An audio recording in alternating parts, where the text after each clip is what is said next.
Good morning, Besame. Happy New Year. Happy New Year, Daphne. How How are are you? you? I'm doing great. How about you? I can't believe we're in 2023, Daphne. It's been very busy. I It's think for those who may have listened in on our podcast, episode 32, which was a book review around Brene Brown's Gifts of Imperfection. I tried my best to channel some of the lessons learned in that book. It was hard, I will tell you, but here we are, starting 2023. Set some goals, good. and yeah. How about you? How was your New Year? For me, it was quiet. I don't know that I adhered to what we recommended from the book 100%, but I tried to be present occasionally and even found some time to turn off my phone. So, trying to take those lessons learned and apply them to 2023. It's the way to do it. Yeah. But talking about lessons learned, uh, we were blessed several weeks ago to have some great learnings from Dr. Rock. And Dr. Rock is back as our first guest for 2023. So, welcome, Rock. Well, thank you. It's such an honor, privilege to be back. I guess hopefully somebody listened to my last interview and got something out of it. And it sounds like you guys got something out of it. So I'm so thrilled to be back here. Yeah, Dr. Rock, we loved having you last time, and I feel like we left things with so much more to ask you and so much more to cover, and so that's why we're so blessed and grateful to have you back. And we covered a lot primarily on your health journey That's right. last call, and I hear you've been very busy since. So you want to tell us a little bit about what's the latest and greatest in the Dr. Rock Your World, Rock Your Life world? Sure. Yeah.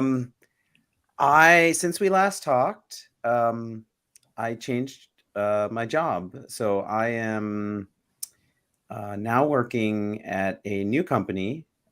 It's called Mora, Mora. You can find us at mora.com. Mora means berry in Spanish. And berries are, as you know, a healing fruit. Mora is a lifestyle medicine telehealth, right? So lifestyle medicine using lifestyle changes therapeutically to treat and reverse chronic disease. And that's what I do. I'm a lifestyle medicine physician. So we are running actually disease reversal groups. So patients come through who have chronic disease, high blood pressure, diabetes, obesity, and they join up with 8, 9, 10 other people. And then physicians and physician assistants are leading multi-week disease reversal groups. So that is really, I just started like at the end of November. And prior to that, I did see Daphne. Daphne and I met in person. We met at our annual meeting, the American College of Lifestyle Medicine. So that was a thrilling conference. It was really awesome to meet in person. And yeah, and then I would say, and I'll just say about Mora, the thing that really I want to emphasize, which is really amazing, is that we're accepting insurance. We're accepting health insurance. So one of the reasons I'll say that, my mission has become in life, and I think I may have touched on that in a little bit last time, is lifestyle changes have had such a profound impact on me at the start. I reversed my own chronic disease. I reversed my high blood pressure, my prediabetes, my high cholesterol, and attained a normal weight for the first time in my life in a way that didn't feel like a punishment or a restriction. And now I'm at a company with like-minded individuals who are all mission-driven, who want to democratize this type of care. They want this care to be available to everyone, because our current healthcare system you can find it in the crevices and the pockets of it, but that's not how it's set up. That's not how it's designed, and that's not the foundation of care. So, and I will say for several years now, I've wanted to change healthcare and was trying to do it from within. I don't think that's wrong. I think it needs to change from within, but I love the idea of creating something that was accessible. I just found out yesterday that our state, we're now operating in 5 states. So that's been an interesting experience. Like, I'm already licensed in New York and Florida, and but it makes you realize that when you're providing this type of care, people, first of all, everywhere in the world are struggling or have difficulty with their lifestyle habits, and we have an epidemic of chronic disease. And it shouldn't matter actually where in the country. So that's a process. Every state has its own requirements and paperwork, and some of them have extra exams and things like that. And yesterday I found out that our state Medicaid in California is now going to be accepted. Wonderful. Oh, wow. That's amazing. Yeah. Great. And in California, it's about a third of individuals that are on state Medicaid. So it's called Medi-Cal. Yeah. So now suddenly it's like, who and how can we offer this to the people that need this the most? Yeah. And anyway, it's super exciting. It's a startup, so we are starting up, and it's been very interesting to see like the rapid iterations of how we do things, but it's super collaborative. Everybody, and like I said, everybody has the same goal in mind. Like, how can we change healthcare? How can we help more people change their lifestyle habits? So how would somebody in New York or Florida, one of the approved states, or That's even, right. I think that even I'll get to California in a second, but how would they know to go to More Medical to help with their lifestyle change if they're stuck in the healthcare system? So if they have a chronic condition like diabetes or heart disease, their physician isn't going to say, oh, go to More Medical, like, right, it's a better. So how would they know to, get in touch with More Medical to understand, to kind of divert them off of all of the highly prescripted medications? That's right.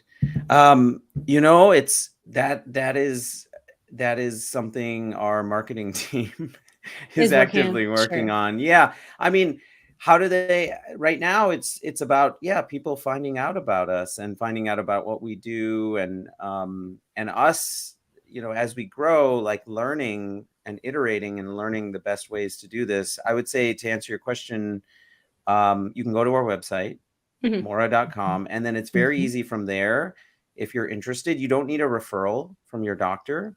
Okay, great. Yeah, you don't need a referral. So you can self-refer in that sense. Great. And we have like an intake process where you'll fill out some paperwork, and then you meet with a nurse actually. And then if you have questions about insurance, or your insurance in particular, that gets answered during that call, or we have an insurance specialist who, and there is a cash pay option as well. It was $200 a month. I think that might be changing, but it's not this excessive amount for that cash pay option. You join the weekly groups. You have the option to meet one-on-one with myself or another lifestyle medicine physician. And then we are working on having good practices where we communicate with their primary care doctor, both at the beginning when they're joining, to say, like, here's something you can give your doctor, to tell them about lifestyle medicine, because as Daphne knows, Besame, you probably know too, like many doctors don't even know, they know about lifestyle change. Like if you say, oh yeah, change your diet, but they don't know about lifestyle medicine in the way that we support people with multidisciplinary teams to make lifestyle change. Yeah. That's exciting. Yeah. Super cool. And I work from home every day. So I actually work from my son's room. From your son's room. That's why it wasn't a big like ask. I was like, I need the office. It's like, okay, Dad. Yeah. And go ahead. Can you just, for people listening or watching, explain what disease reversal is, and then also why it is so good, the value of deprescribing. And Right. I don't want to necessarily make this a totally No, focused sure. on healthcare, but I think those are so important. Sure. It is people. so important Yeah. in our highly prescribed lives, right? Absolutely. So the first thing I'll point out is that we have never had more chronic disease in human history than we have now. And we've never had more medications for chronic disease than we do now. So the medications don't actually cure or treat the underlying disease. Most medications, they treat the symptoms, they treat the after effect of the disease. In the case of diabetes, they bring down the blood sugar. In the case of blood pressure, they bring down the blood pressure. But the underlying cause, which we know 80% of the time in chronic disease like high blood pressure, heart disease, diabetes, is caused by lifestyle related factors. It's caused by diet, it's caused by stress, it's caused by lack of movement. And in knowing that, you would say, okay, 80% of our healthcare system should be centered around, and then we would eliminate 80% of the cost. But that's not the case. We spend 2 or 3% of our healthcare budget on prevention, and most of that is on public health. Not that those aren't important; those are very important. Vaccines and public health efforts, and very little, if not nothing, on therapeutic lifestyle change. So, what is that? That is, not just saying to someone you should change your diet. It's then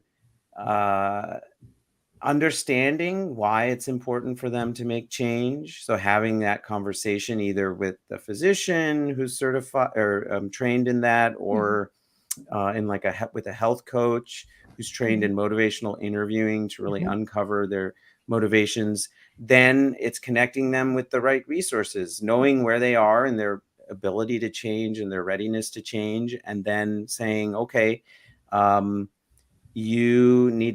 these are the things you need to learn to be successful. And we're going to help you. We're going to match you up with classes or with a dietitian or with a trainer. And we're going to help you be successful, knowing that if you are, there's a high likelihood that we're going to reverse your disease. Now, Daphne, you asked, what does that mean? Sometimes people don't like to use the word reversal. I like to use the word reversal because I think people understand that readily. But I think the medical term we often use is remission. Like we use remission. If someone has cancer and we say it's in remission, it means that there's no evidence of the disease, but it also means that there is some possibility that it could come back in the future. We don't know that. In the case of, say, diabetes, and there are now formal criteria that like the National Professional Societies for Diabetes and Endocrinology have endorsed on criteria for remission in diabetes. That is to say that your blood sugar levels are normal and you're off medications for a certain amount of time. I believe it's 3 months.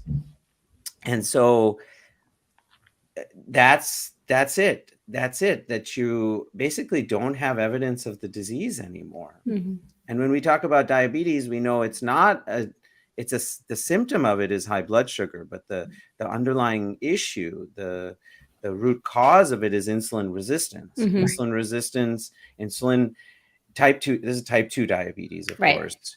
Type 2 diabetes, insulin resistance, our end stage treatment is to give more insulin. But we know in type 2 diabetes that it's not a lack of production. At least initially, it's overproduction. It's an overproduction of insulin. And then it's sort of like, we're taking a hammer and trying to break a lock, or something like that. The medications don't treat the underlying disease. The medications, they generally treat the numbers. I'll tell you, in diabetes, we know, for example, for your listeners, there are complications you can get if you don't have diabetes. You don't know someone who has diabetes. There are complications you can get the longer you have the disease. So it causes problems with the blood vessels, both the small blood vessels in the body and also the bigger blood vessels, because of the underlying inflammation that results from having high sugars. And that in turn can cause blockages of those. And when it's the small blood vessels, we see things like problems with the eyesight and numbness in the feet and the legs. And when it's the big blood vessels, we see things like stroke and heart attack. And we know very tight blood sugar control with the medications that we use, it does very little. It does almost nothing for the big blood vessel problems like heart attack and stroke. Now, this might sound shocking, but we've known this for years and years. But doctors have said, well, this is the best we can do. Right. And it does a little bit for the what we call microvascular complications, the numbness in the feet. But even that, blood sugar control is not great at preventing. So I'm saying you can have a perfect blood sugars and you're still at a higher risk of getting heart disease. You're still at a higher risk of getting all these other issues. That is not true if you reverse the underlying cause.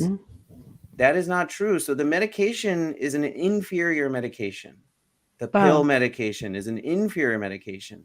And the way go ahead. No, I never heard I've never heard that contrast or that explanation. So please keep going, because I'm like, this all makes so much sense to me, that the medication is essentially just putting some like Band-Aids around each of the areas that you need, or the blood vessels. It's not actually getting to the root cause or correcting the root cause of the insulin generation and the blood sugar levels. That's right. Well, wow, okay. I've never heard of it that way. Thank you. Keep going. Well, I want to pause and say, as I'm listening to myself, it's like, I'm not anti-medication. Okay. I use medications in all my patients. I think there's a role for medication, especially in the current landscape we have, where so many people are afflicted by, I'm not saying let's stop your medications, because then the blood pressure will get very high and that's dangerous. Then not at all. But you asked about deprescribing, Daphne, which that term is a newer term we use, but it's such a wonderful term. The idea that, because the default right now is that you just end up going on more prescriptions and more prescriptions. And over time, you need more prescriptions. And deprescribing is this idea, as you treat the root cause. And this is also something that needs to be done in a kind of medically monitored fashion. That's what we're doing at Mora. We get our patients connected blood pressure cuff, for example, so we can monitor their blood pressure, because as they're making lifestyle changes, guess what? Their blood pressure and their blood sugar start to come down. And if you're on 4 blood pressure medicines, that can be potentially unsafe if you're not being monitored. And so over time, the goal is let's cut that one in half. And try that for a week. Oh, and if you're getting lightheaded, take your blood pressure and hold that medicine for the evening.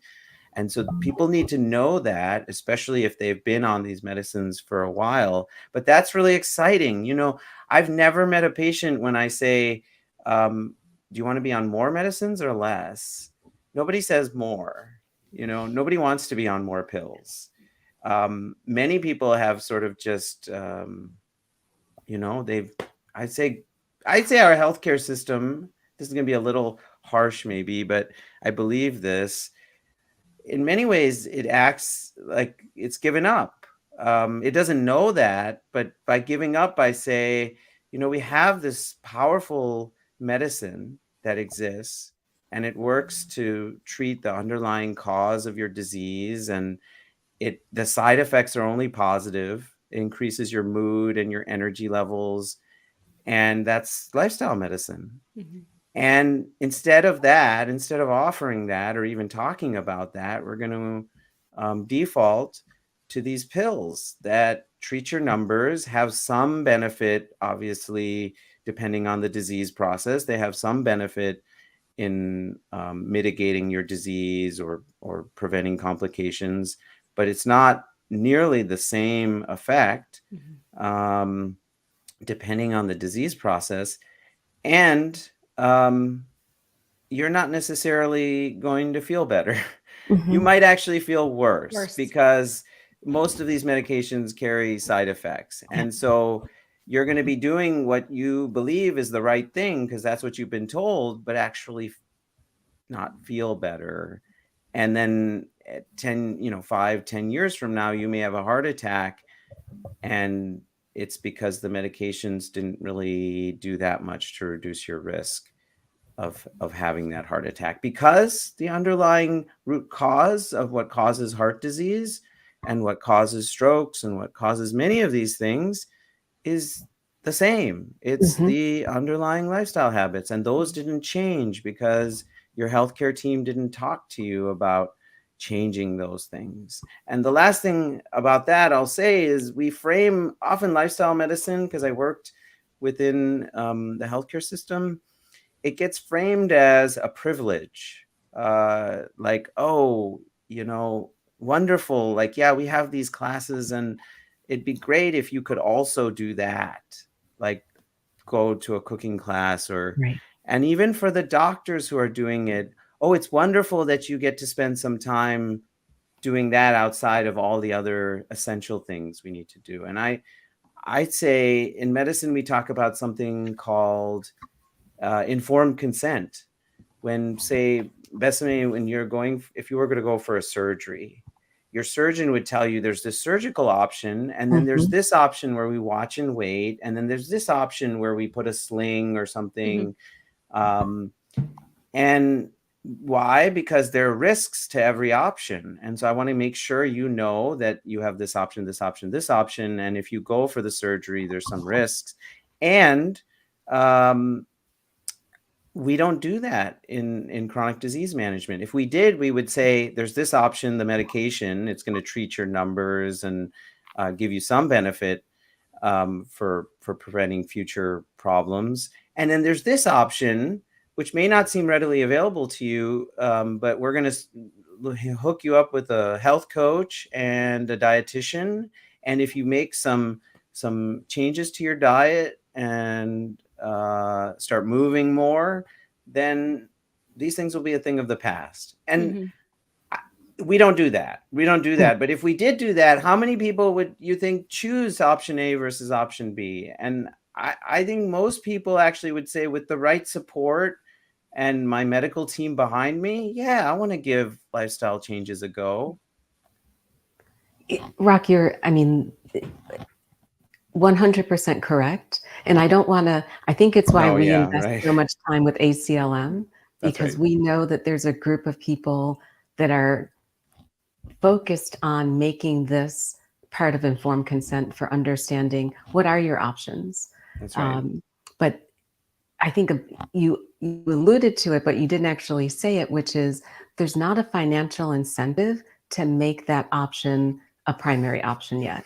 That's so, right. When pharma driving the bus and with us being reimbursed for sick care and not health care, the motivation to make that a primary offering, or, to put it on par with, that's right. To your point, surgical consent is, here are your options. We don't lay out all of the available options for people who are overweight, obese, type 2 diabetes, significant cardiovascular disease. We're a little bit paternalistic, but we also are incented to do this because that's how the system is set up. That's right. It's very reactionary. You have something and it's, let me react and give you the quickest solution, as opposed to going to the root cause, which happens in, I appreciate the more medical lifestyle medicine and lifestyle change that you all are working on, because I think that that's essentially where people should go initially. That's right. That's my opinion. And that's a non-medical opinion. Let's all make sure everybody knows that. Yeah. And then thank you. I'm so excited that you've joined Maura, because it is a group of people that get it. And as a startup, you can iterate pretty quickly and start to do things like engaging with Medi-Cal, We talk a lot about health equity and making sure that this lifestyle opportunity is available equitably to everyone, because some of the communities that need it most probably hear it the least. Sorry. That's okay. But, talking about that, it was really fascinating to see other things that you've embarked on. So we'd love to hear more about Yes. where you're going with the Oh, my health personal fees. project. Yes. Yes, I'd love Because that. you're still messaging, you're still rocking, and we want to That's hear right. more about that too. That's right. Okay, so last time I was on, I told you about my kind of personal mission project, which is RAK Your Life. RAK Your Life, which if you didn't listen to our last conversation, RAKR stands for roots, sort of what's your why, what's your intention for change. A is awareness. How do you bring more awareness to your life so that you can see what it is you do clearly now, and then start the process of change. And then K is kindness, and kindness is a reminder first to be kind to yourself. So I saw something on social media this morning. It was just from a friend of mine who said, she said, so many people are talking about changing themselves. And she said, it's wonderful to think about starting at a place where you love yourself. Mm. Yeah. That's Yeah. true. I think about change so much, and I don't stop to think, well, I am the person I am. I may change, characteristics of me over time, but like the core of me is me. And so wherever I am, like, love myself where I am now. Yeah. And then how you make change is by making what I call kind changes. So you make changes that are both good for you and also feel good. And that is really then the topic or the emphasis in my new podcast. So since I was last on, I started a podcast. It's called The Health Feast. And you can find us at thehealthfeast.com. And you can find us at The Health Feast. There you go. At The Health Feast. And you can find us wherever you listen to podcasts and on YouTube. And how I started this, first of all, the name, I have to tell you, I was at my gym maybe a year ago, and I needed to connect to the Wi-Fi for some reason. I think I was working on something with one of the trainers, and I brought my laptop, and that was the Wi-Fi password. They hadn't made it. Was Health Feast. Oh, that's funny. Number _ and they hadn't made that, right? So they rented this place maybe a year before that, and that was the password that was just given to them. But as soon as I heard it, I said, that is how I look at healthy things, that we should feast on them. Mm-hmm. That they should be something that just feels so good, and actually ideally indulgent.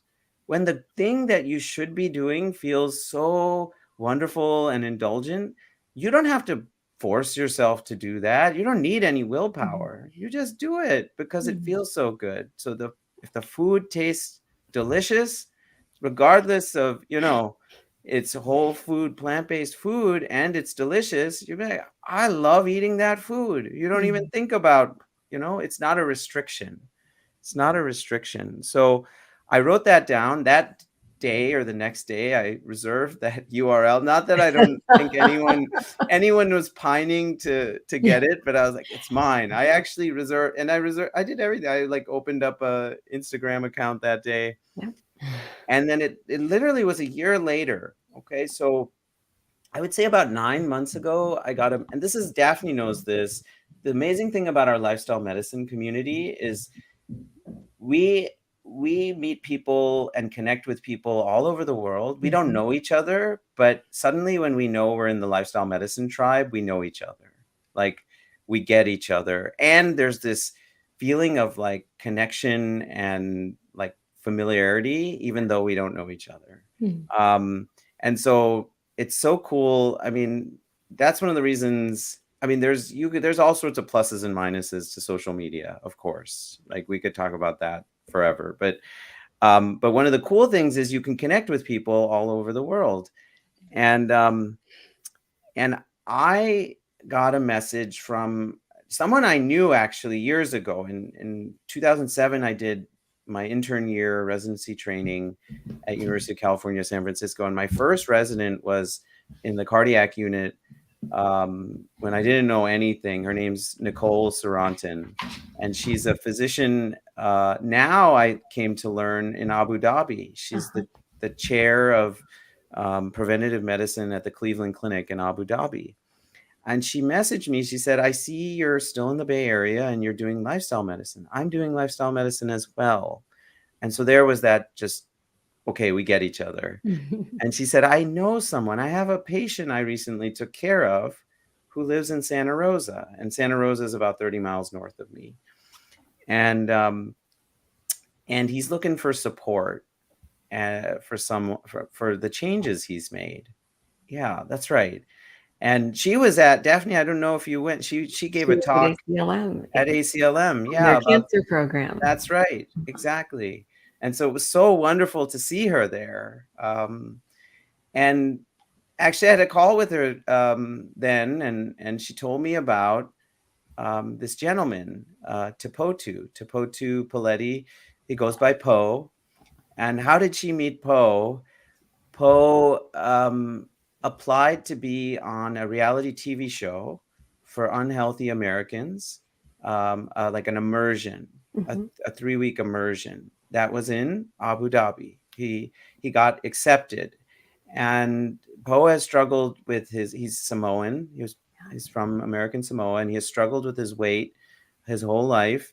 And his health, and he talks about this openly. I get to the fact that we started a podcast, but I called him, I reached out to him, and I could see that there was this just wonderful, sincere, genuine person whose goal really is to not just help himself, but he went to that 3-week immersion and his blood pressure normalized. So this 3-week immersion, by the way, was run by, he didn't know any of this when he applied. It was run by Scott Stoll, Dr. Scott Stoll of the Plantrition Project.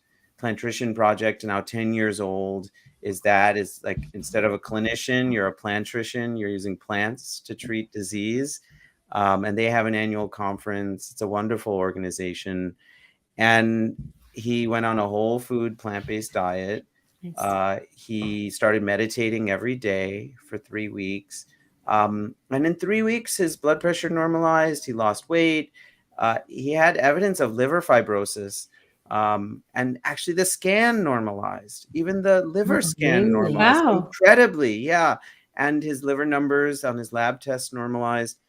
And he felt incredible. And then he came home and really worked very hard to try and maintain a lot of these things.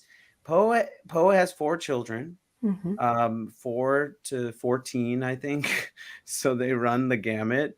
And Po he works as an officer in the Department of Corrections for the state of California. Wow. And sometimes every week he has a couple of these 16-hour shifts. He's had to structure his time that way because his wife works too, and then one of them has to be available for the kids. And he very quickly realized that being in an immersion in Abu Dhabi is one thing, and then coming home and having to do these things in your life is another thing. And one thing we started having calls, and we would go on walks. I told him, let's both go out on a walk, and as we talk on Sundays, and we talk about, what do we talk about? We talk about, how am I going to eat this way when my kids bring home all this junk food? Yes. Right? Yes. How am I going to eat this way when I come home from work and there's 2 pizzas in the fridge? You know, and I've been up for 18 hours, and like, what, we always talk about willpower is like a battery. So So it's a lot of this is like troubleshooting. And one thing Poe always says is he's like, I was in a cocoon at the immersion. Yeah. Exactly. Now I have to create my own cocoon at home, like little by little. I have to find how to make this, because he has done a lot of unsustainable things in the past. He was on, this is not the first time he was on a reality show. Poe was on a reality show 10 years ago on VH1. It was called Money Hungry. And it was like, his cousin, who's also Samoan, won The Biggest Loser. Oh, wow. Wow. And Coley was his name. And I actually saw that season. I used to watch that show sometimes. And, Poe saw that in his late 20s, and he was like, wow, somebody in our community did that. Because so many of his family members he has seen not just struggle with weight, have died early of chronic disease, of heart disease. And that sort of has become ingrained in him. But then he saw this example. It was both his two cousins. One was the at-home winner, and one was the actual show winner. And they lost like half their weight. You know how this happens. But we also know from The Biggest Loser, like research that has come out afterwards, that many of these contestants have regained their weight, and they've caused metabolic damage, actually, because not that it's, restricting calories in such a severe way for such a prolonged period of time, and then doing things like they were exercising, hours a day. And that's not, so Poe went on Money Hungry and to win $100,000, but he had to actually put up $10,000. So and he did. He raised it from like family and friends, and he and a friend went on, and it was 9 weeks. I think he lost 80 pounds, and he was literally like exercising 6 hours a day. Oh my gosh. And eating, he told me, like 500 to 800 calories a day.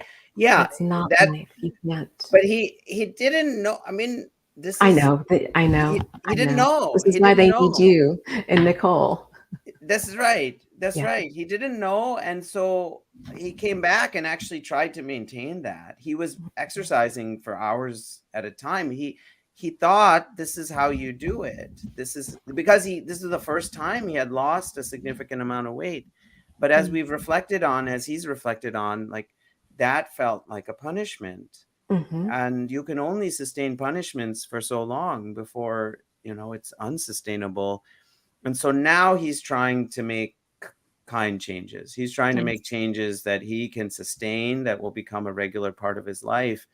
And one day he said to me a few months ago, we were on the phone, and he said, Dr. Rock, and even before he said it, I felt it too. He said, I think many people would benefit from hearing these conversations. So some of it is actually just like kind of live, I would say, coaching that I do with Poe. And the next week, I'm excited. The episode coming out this week, we have one of my good friends. His name is Jay Chodagam. He's a meditation teacher who has had a big impact in my life. And so that will be released later this week. But so that it's a new venture. It's kind of taken me a little off of devoting time to creating more resources on RAK Your Life, but RAK Your Life is like central to it. Actually, if you look at the health feast, there's this little fist bump, like hosted by Rock and Poe, and I put the fist bump all over because that ethos of roots, awareness, and kindness is exactly what we talk about on the show. Although interestingly, I haven't sort of called it out in that way. I think I'm gonna do that because the two are sort of, you look in the background there. There's two big fist bumps. Yeah. No, that's important though, to also continue to maintain and sustain, I think, is the most important part of it. Like you said, and having that constant and consistent coaching and the conversation where people can relate to. So Dr. Rock, is your podcast available on all streaming or podcasts? I wouldn't say all, because there's like hundreds of ways you can get podcasts, but I would say like the top 10, Apple, Google, Spotify, Amazon, iHeartRadio. I don't even think I posted that, Stitcher. And I was like, this is out of control. But there's a service that basically once you have a feed, you can put it on these. It's not Yeah, difficult. right. No, that's awesome. We'll definitely check it out and hope our listeners do the same as well.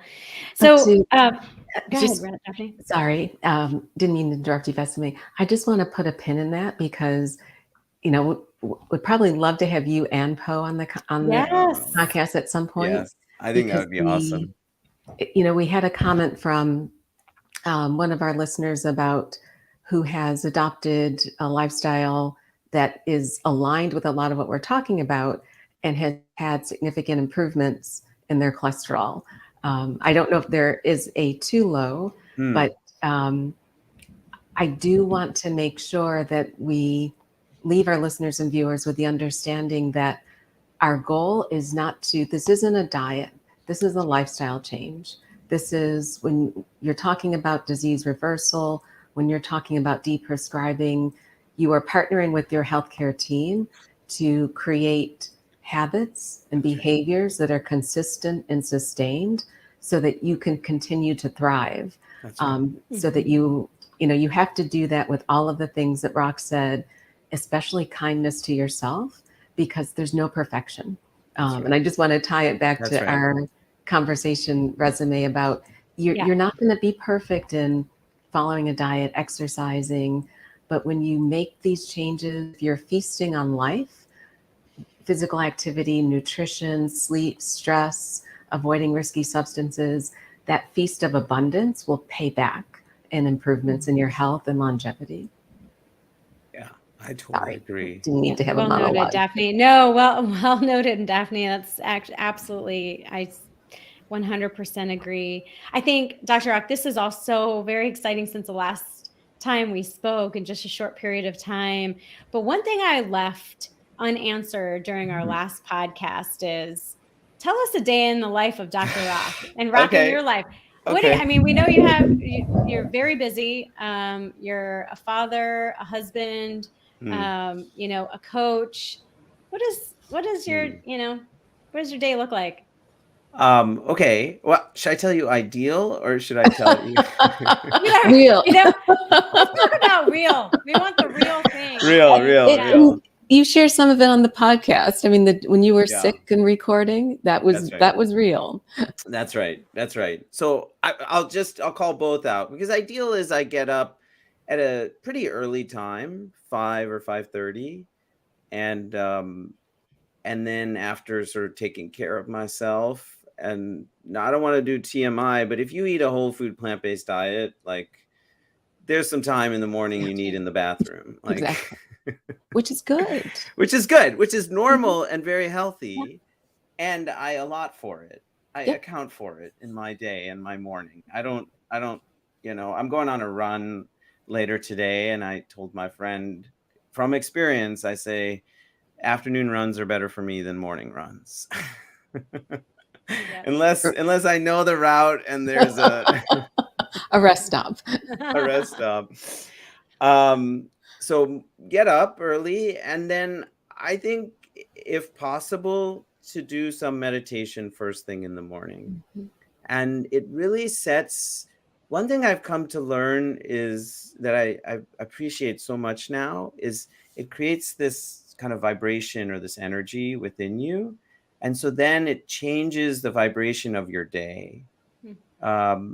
Because when I started meditating, and I certainly very quickly started seeing some positive effects, about how it changed my relationship with my thoughts and made me more aware. And even now I'll say I want to quote unquote get it in, but I didn't prioritize doing it first thing in the morning. In fact, I did it in the evening in the car because that I could do it consistently. And I would say consistency always trumps anything else, because you're not going to see effects in your life unless you're consistent. So there's never a perfect time.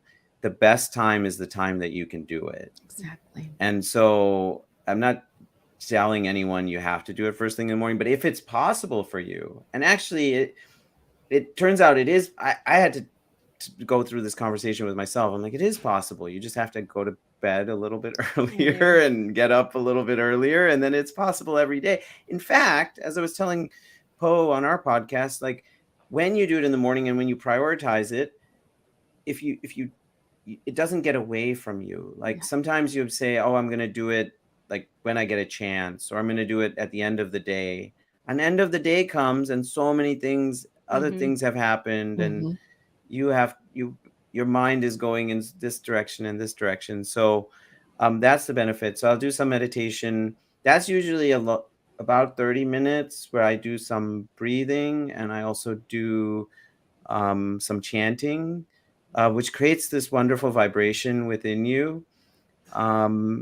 And that I do in the last time we had the podcast, I was in my little meditation space. Yeah. So about a year ago, we built a little, we call it casita, but that's what the contractor who's building it came up with the name. But it's a little like freestanding structure. There's no electricity, but it's like insulated and has a big glass door and a skylight. And that's it. It's just a little simple room, because I realized that in the home, well, first of all, I got feedback that my chanting was waking too loud. Waking people at 6 a.m. They're like, chant to yourself. Yeah, that's Dad, right. you have to go outside. You have to go outside. And so then I was going to the garage, and I was like, this would be wonderful if so that was like a little dream of mine that came to fruition. And when we got this contractor, the other thing I had him build was an ice bath. So interesting. A chest freezer. And do either of you do cold plunge? No. Have you ever done cold plunge? I have not. I've done I recently got one of those sauna beds.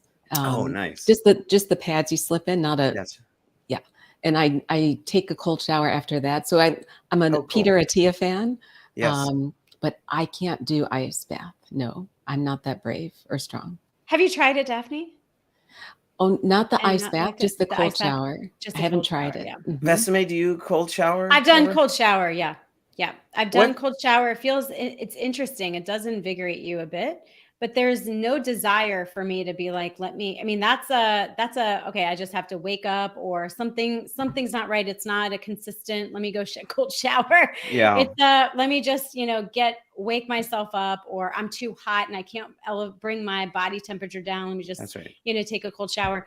But, I was watching something, I can't recall what it was, and they were cold plunging, and I was like, what are the health benefits? Health benefits, sure. And I started doing cold showers about 5 years ago. I got turned on to Wim Hof. You know Wim Hof? Besame, do you know Wim Hof? I don't know Wim Hof. No. Wim Hof, WIMHOF. Okay. And some of your listeners may or may not be aware of him. He's from the Netherlands. He goes by the Iceman. Okay. Is his sort of nickname. And very interesting and tragic story. His wife committed suicide when he had 5 young children. Oh, wow. And he went through this sort of deep, dark depression, and started studying Eastern religions. And one day, jumped into the cold water because he was just so stuck in his head. He couldn't get out of his head.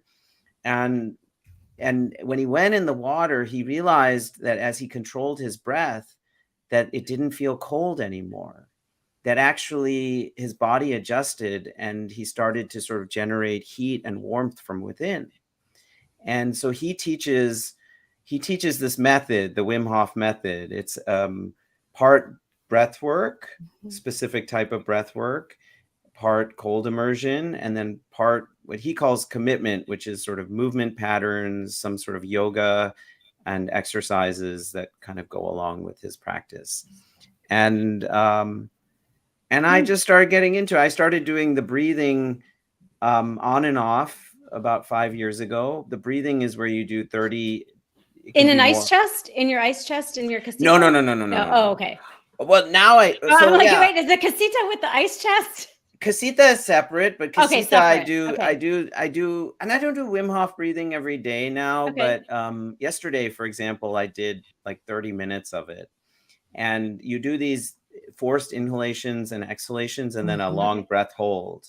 Okay. And you're actually alkalinizing your blood. So you're blowing out a lot of carbon dioxide. And then when you do the breath hold, you hold your breath and if I do this consistently, I mean, yesterday I did 5 rounds, and at the last round, I held my breath for 3 minutes. Wow. Without force. That's the important thing. You sort of ease into the experience, and then you feel this.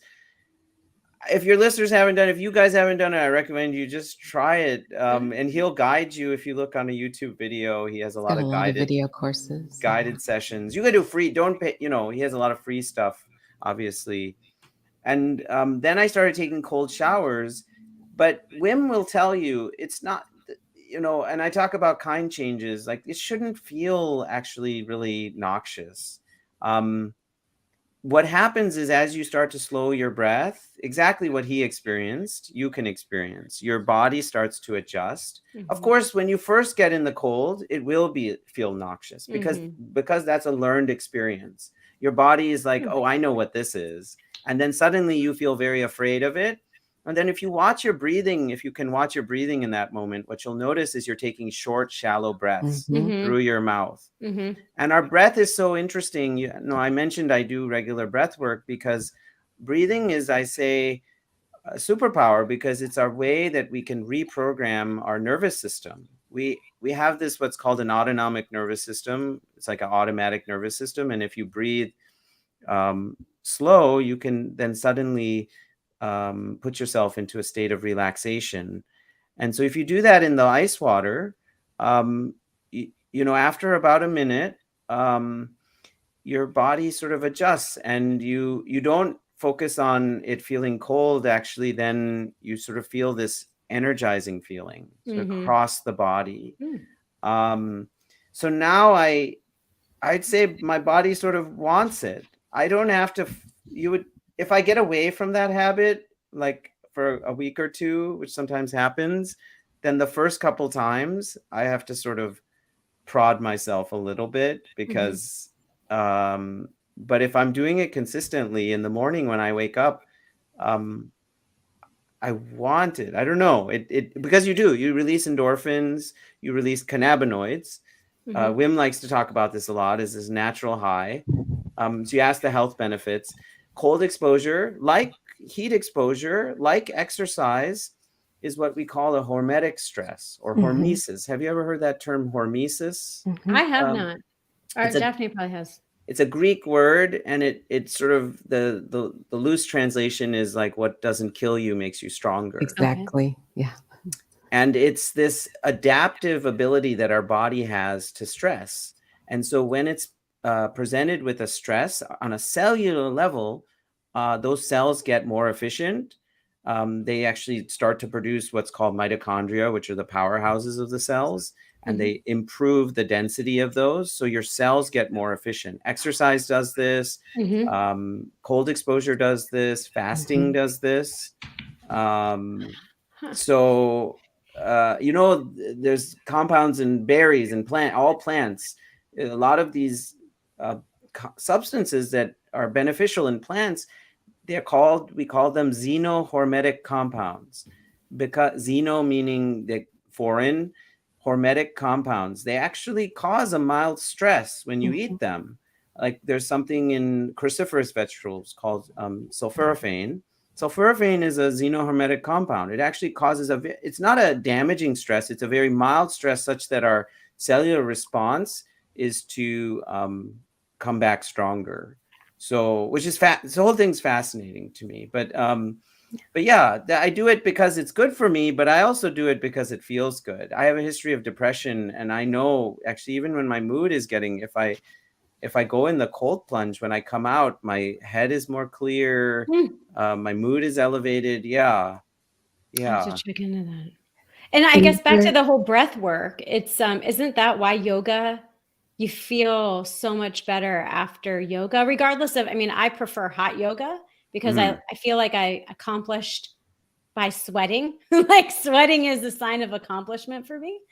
So, I guess I would associate the two. Would you not? Do you do yoga, Dr. Rock? I do yoga in the form of meditation. In the traditional sense, the word yoga means union, and union of the to our kind of eternal energy, our that we have this piece of we have this energy within us, and the way I liken it to is sort of, it's like a drop of water separated from the ocean. And so union is sort of reconnecting with that in the truest form. And there are different ways you can do that. You can do that through breathing. I think is central to that. Breathing gets your mind and your body in a state where you can be receptive and maybe go into that union. But you can do that then with movement. You can do that with chanting. Movement is, I think, commonly how yoga has been adapted for many. But you asked an interesting question. You said, what did you say? The breathing is sort of central to that, or important to that. Isn't that why yoga makes you feel good when you're done? Right. That's a big part of it, I think, because if you're doing, basically, if you have down regulated breathing for an extended period of time, then your whole body shifts into that it's our vagus nerve. Our vagus nerve is when our respiratory rate gets below about 6 breaths a minute, then we start powerfully activating that vagus nerve, and that lowers our heart rate, that dilates our blood vessels, and that starts to regulate our body in a completely different way than if we're amped up and we're releasing a lot of adrenaline. And so I think that's a big part of why you feel good. Okay, so back to your day, because I am going to get the full day. Okay, so that's morning, and then my kids get up. The kids get up anywhere from 6:30 to 7:15. Weekend a little bit later. And with my new job, actually, I've been able to structure my hours such that so this is a little newer, but no, I mean, this even before, where I can drop them off at school every day, which is amazing. My wife is a kidney specialist, so and as time has gone on, her responsibilities have increased, and for many years I was a hospital doctor, and she was bearing the brunt of a lot of that. And so it's really nice that I can drop them off and pick them up most days. I make their lunches every day, which I'm actually in charge of the food for the house. And about 5 years ago, when I was changing my diet, that's when I decided I was going to take control of grocery shopping, of meal planning, which is a big thing. And it's a challenge to get your kids to, and it was sort of selfish too, because I wanted to have control over the food that came in the house. So you didn't have pizza like Poe? If you I can relate to Poe, because I'm like, there's a leftover burger, fries, and pizza. I'm like, I can't eat that. They still get those things. I mean, and we still get pizza. My pizza just has no cheese, and my wife too, and it just has no cheese on it. My kids still eat cheese, but I just say couple things. I say, if you're gonna get pizza, let's not get an excessive amount. Like, just get enough so that, like, if the kids want it, and if there's a few pieces left, I say, like, now I don't. About 6 months ago, I became vegan, but so that actually has helped me sustain a lot of like, now when I see cheese pizza, which I'll be honest, I probably still would enjoy it, and but when I see it, I say, I don't eat that anymore. You choose not to. I choose not to eat that anymore. And I remind myself of that conscious decision I've made and the type of person I've become that doesn't eat that anymore. And in that moment, I'm like, it loses its effect in a way. And the longer, cheese is a really hard one, just as an FYI. I'm sure a lot of your listeners know, I'm sure you know, because it's literally addictive, and there's something about pizza. Poe talks about this all the time. Yeah, there's something about pizza. Cheese and just refined flour. And there's usually like some sugar in the sauce. Like, there's enough of everything that SOS. Yeah. That's right. That's right. Exactly. And so anyway, I take control over the food environment. I make their lunches every day such that I have to be creative and figure out what they like, but I also feel really good that I get to do that for them every day, that I'm like thinking about the food they eat. I make sure they have a fruit and a little vegetable every day. We have these stainless steel lunch boxes called lunchbots, which I love. And then depending on the day, yeah, I have clinical responsibilities. I always schedule exercise.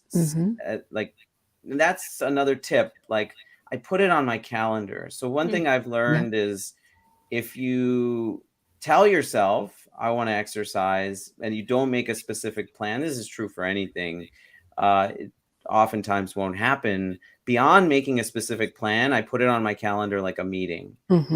It's a meeting. It's a With commitment yourself. to myself. Exactly. Exactly.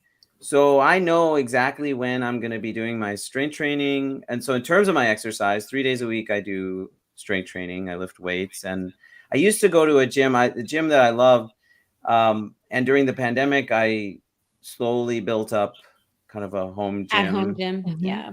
And it's just so convenient. It's in my garage, right? And so I can just literally walk in the door. Like, if like a 30-minute time span does open up, it's like, oh, Run outside. yeah, I can go. Yeah, exactly.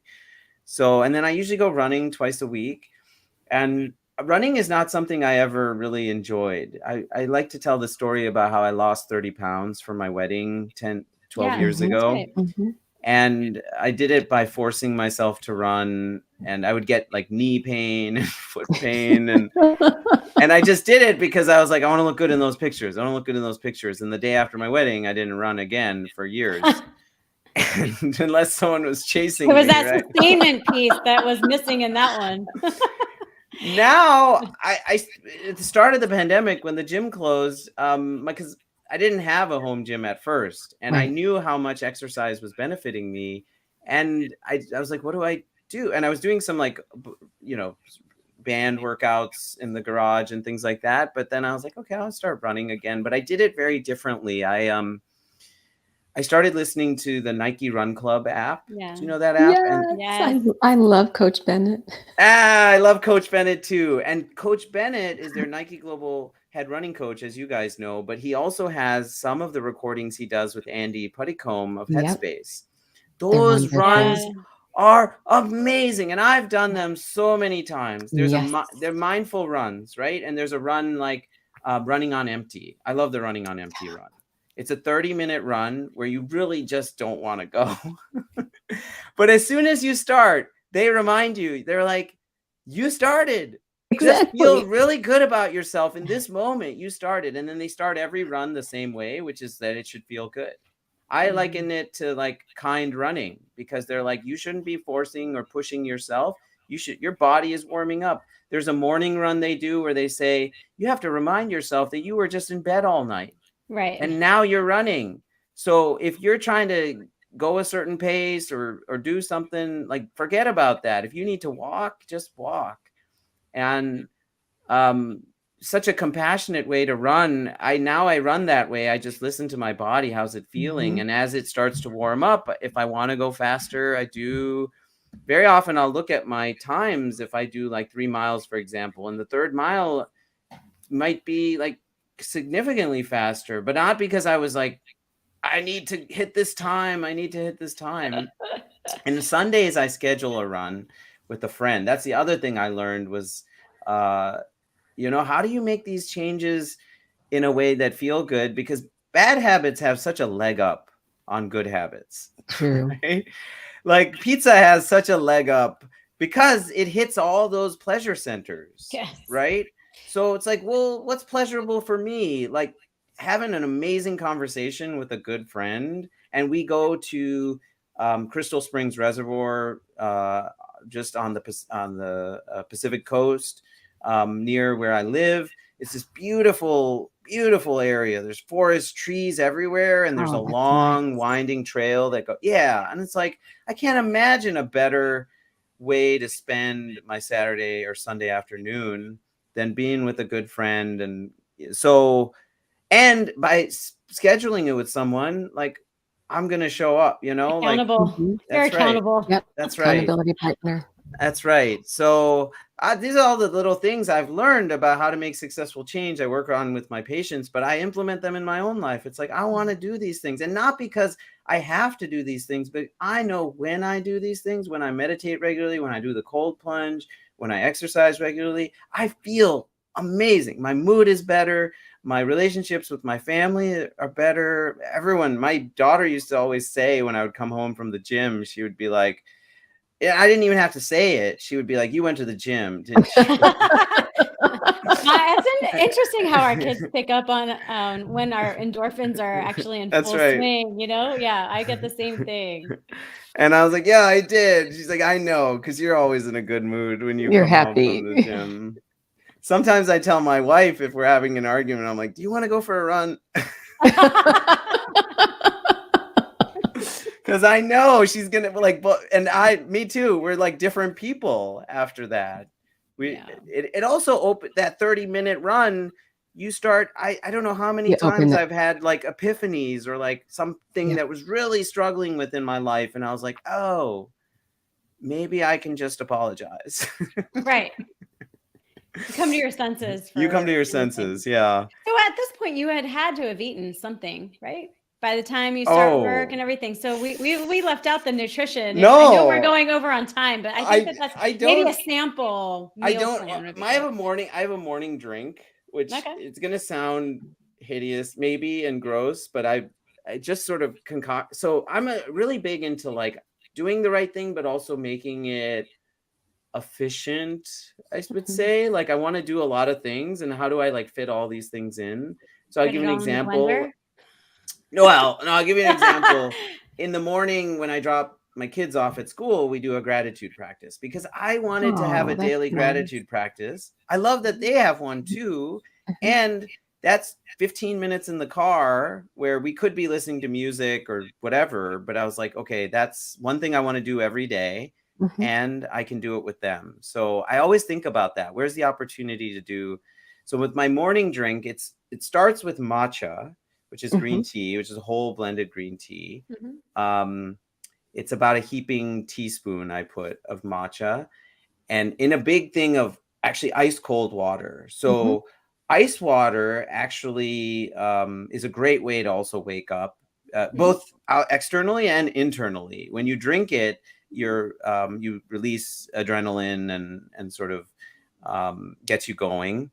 But then I was like, what else can I put in this tea that's also good for me? So I'm a big fan of Michael Greger. And, one of turmeric, and I'm Indian too. Mhm. So a lot of these spices are Indian, but turmeric, I'm going to get some turmeric in every day and black pepper. So I put turmeric and black pepper in my, again, I was going to say, it sounds kind of gross. I put amla, Uh-huh. AMLA, which is Indian gooseberry. Indian Okay. gooseberry. It's Yep. got, it's a little fruit in India. It's super sour, and it's got one of the highest levels of antioxidants of any known plant substance. Mhm. Wow. And so I put it, and it's been shown, like, not great studies, but it can have effects on your lipids. And regardless, it's part of my morning drink. I put a teaspoon or half to about a teaspoon in there, and some ground ginger, which is very anti-inflammatory, Mhm. and then some vinegar, um, Apple and cider? apple cider vinegar with the Okay. mother. I buy Bragg's and I Uh-huh. shake it up, Yep. and so I get a little bit of probiotic, and it has like some positive metabolic effects, and it adds that kind of like sour taste that makes it taste a little bit like a kombucha, I Mhm. would say, but there's no sugar in it. So this is what I drink. I shake it up, and I love it now. It sounds very strange, but oh, you want a recipe? Sure, yeah. If I'll you I'll send it, I'll we We'll provide post it. Yeah, we'll post I'll it. can provide post it. that. Yeah, I'll provide that, and I can show you like I can take a screenshot of like the bags of things I buy. Oh I yeah, just I perfect. get them Yeah. on Amazon, in Easy. those big So we can put the links in too. Yep. yeah, To and the then ingredients.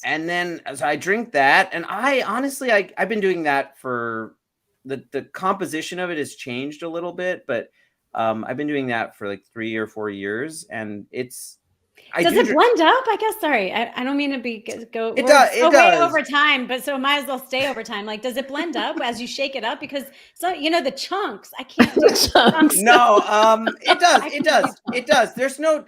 Okay. There's no chunks. There's I'm gonna try the recipe. Sometimes the amla.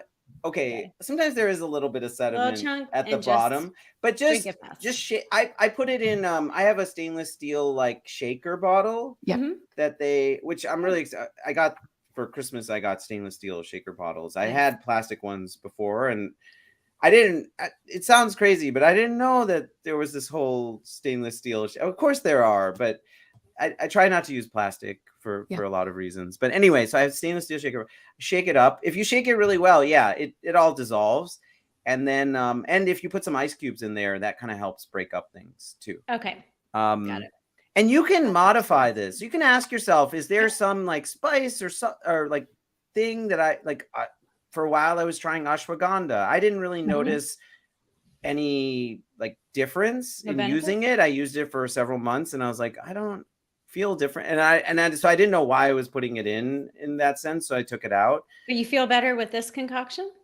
It gives me like morning. It gives me totally sustained energy. I think from the matcha, and I think it helps with my recovery because the amla and the ginger and the turmeric are so anti-inflammatory. Yeah. Okay. And now I like it. I like the combination of the matcha and the ginger and the turmeric. You get used to it, yeah. The turmeric was the one piece that when I first started putting it in, I was like, turmeric is kind of bitter. I love turmeric. Okay, but if you love it and it's like anything else, you sort of acquire a taste for these things. I don't eat breakfast. To answer your question, my first meal is, it depends. If I'm going to strength train that day, I try to eat a little earlier, so like 11, because I try to eat before that. But if I'm doing cardio, sometimes my first meal will be like at 1. So that's my breakfast, is what I say, because you are breaking the fast. And my meals are I prep all my lunches on Sunday. I'm going to prep it today. It's pretty. It's like template, but I like it. It's basically I crumble up tofu or soy curls. Yeah. So I either use soy curls or I'll crumble up the like kind of really hard tofu, the high protein tofu, veggies, whatever veggies like kale, sweet potatoes, different veggies. I'll cook all that together with a bunch of spices. And it's usually the same combination of like garam masala, Indian spices, garam masala, cumin, coriander, some turmeric, and then I add something called lupin beans. Do you know lupin beans? No. Lupini. Daphne adds it. What? Daphne tell me. knows all the fancy beans. Tell me about and berries. So I started eating Brahmi beans when I was competing. Okay. Because they're a good way. One, they're portable. They fit in my suitcase. Yeah. They're high protein, low fat. That's right. That's right. Getting them from Brahmi, it was nice because I like them really spicy. So you can put some seasoning on top of them. They're almost pickled.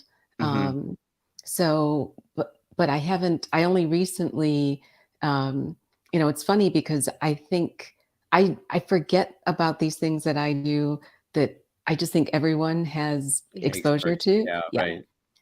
So thanks for bringing up Brahmi and lupini beans in general. Can we post those too? And also there's a question about all of your ginger and turmeric and all those things. They're all spices that you add to your dried matcha, right? Okay. Yeah. So nothing is fresh. It's just the spice. Oh, you could do fresh. Yes. It'd be hard to drink. No, you have to grate the ginger and grate the turmeric. I just do it out of time. The dried is much faster, but there's the fresh grated ginger and fresh grated turmeric tastes much better. If I'm being honest, I just don't make the time to do that. Lupini beans, yes. Brahmi is a company that makes whole lupini beans in these little packs, and just like you said, Daphne, they're super high in protein. They're actually really high in fiber too, and they are low in fat. And so there's a company called Carrington Farms, and they're in Australia, and they make a ground lupin bean or lupini bean that cooks up kind of like couscous, actually, but it's the bean. And a serving of it, I'll give you for example, has 16 grams of protein, It has 2 grams of fat, and it has Wow. it has 15 grams. So it has 16 grams of carbs, but 15 of that is fiber. Yeah. Nice. So it's basically just fiber and protein. Fiber and protein. Yeah. So I add that to that meal. I add a quarter of a cup, and I have another. So my meals are. I probably do have 3 meals. I just eat it in a more condensed period because I also eat oatmeal every day. Sometimes that's my first meal. Sometimes the meal I'm describing is my first meal. One or the other. And I also in the oatmeal.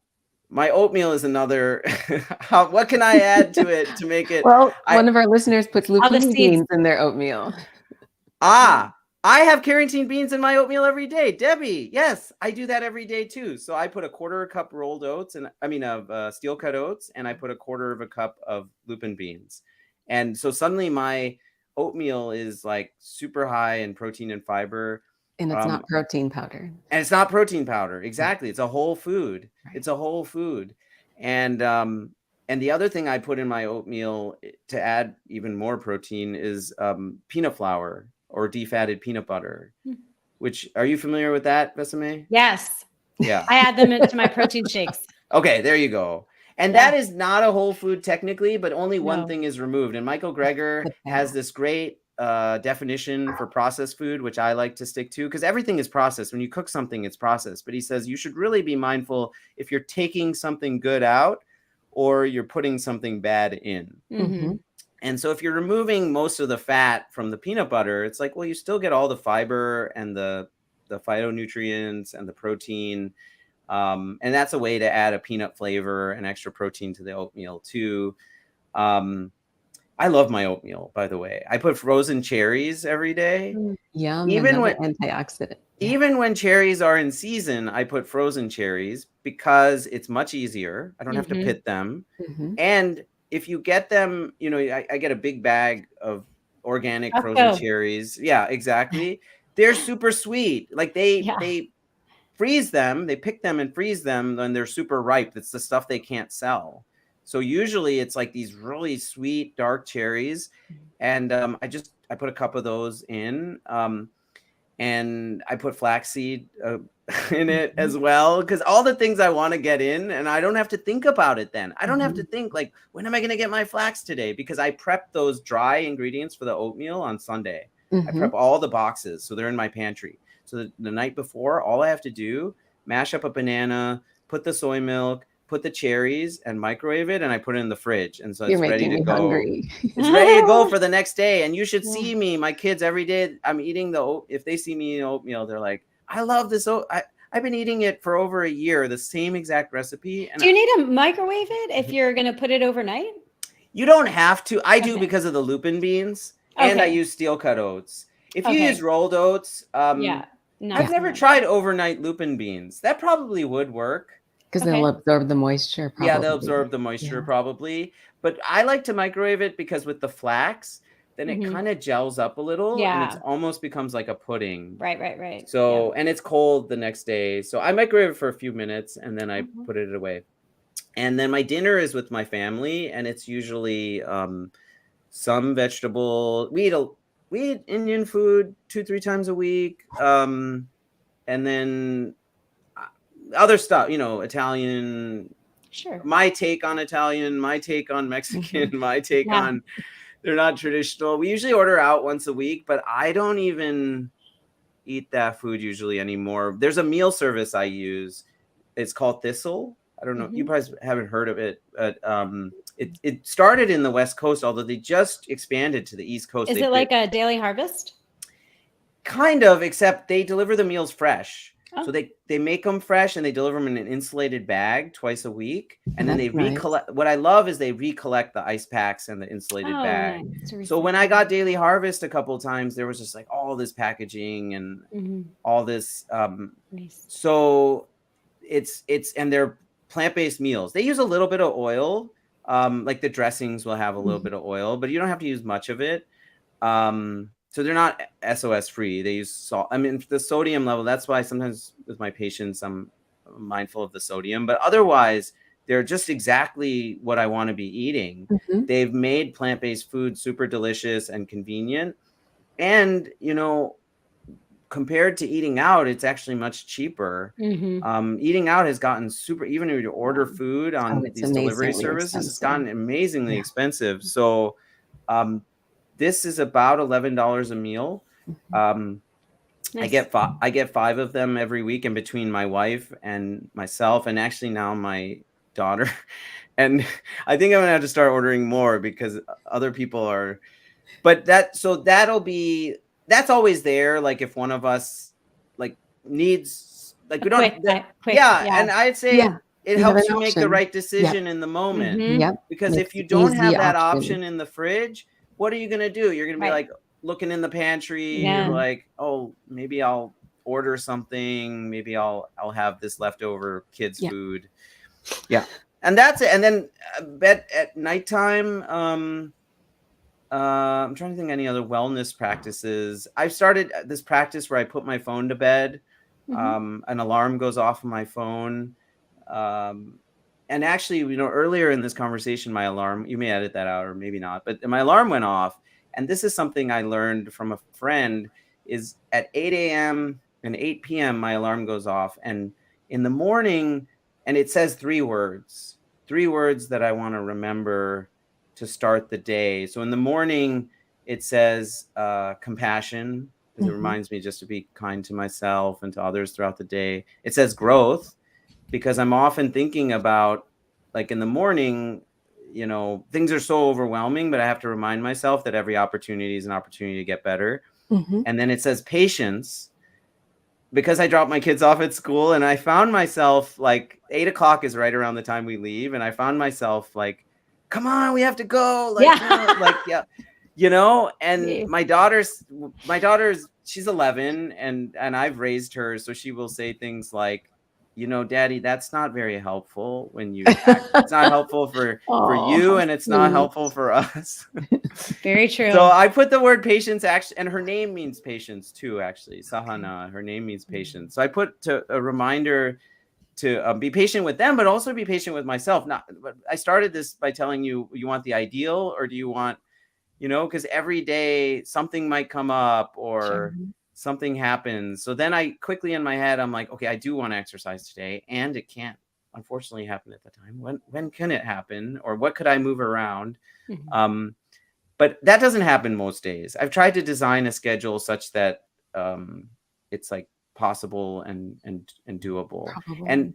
And for your listeners and for you, like for me and Poe and I talk about this all the time, because I didn't get to this where I am with this schedule like overnight. It's been several years of Yes. Yeah. tinkering and iterating and failing, and I continue to fail, because we don't look at it as failure, right? First attempt in learning, and following up attempt in learning is fail. And so each time I'm iterating and figuring out, like, okay, that didn't work out, or Mhm. I tried for a while. I was like, told myself when I wanted to start running, I was like, okay, I'm just going to run a mile every day at the track. And I'm going to go at 9 p.m. after the kids go to bed. I did that for like a week. It also has to be, fit something that you'll be able to fit and continue to sustain That's throughout. right. So, I mean, I think that it's Yeah. just, work, it's just hit or miss and reworking, but having the priorities, having those words that you have as your guiding words as you go through your days, your weeks, your years, I think is so That's right. important. Dr. Rock, thank you so Okay. much for being with us again. This has been We wonderful. have Yeah. more to ask, but hopefully, like Daphne said, we would love to have Poe and you back, and let's just 100%. And talk more about it. can you guys return the favor, might I ask? Absolutely. Will I be seeing you guys on the health feast? I hope. We would would love to take that Okay. feast on, right, Daphne? Okay. absolutely. All right. So we will talk offline and figure out when our schedules meet up. That'd That's be right. wonderful. And thank you all so much for listening, for viewing, for the comments. We greatly appreciate it. If you're enjoying the Perfectly Planted podcast, please go ahead and hit the subscribe button. Did you have something else to say? Oh, there's our swag. Thank you. This is just water, but I already anything, right? Yeah. Anything works. But I Oh, it's love so this fun. mug, actually. Thank you for, by the way, these guys, amazing, sent me like a hoodie and a t-shirt. And I told Poe the other day, I was like, we got to do something for our guests. I got like all this swag from these We guys. love the And swag. when I see it, I just remember why you started this and the beautiful thing that you're trying to create, planting seeds of positivity and empowerment. Mhm. And it's like this ripple effect that if I do something small or kind, it has this profound light that then ripples on throughout. And so beautiful. It's just beautiful. So I was thrilled to come. I was really looking forward to this. So thank you. No, thank you. And to all of our viewers and listeners, thank you so much.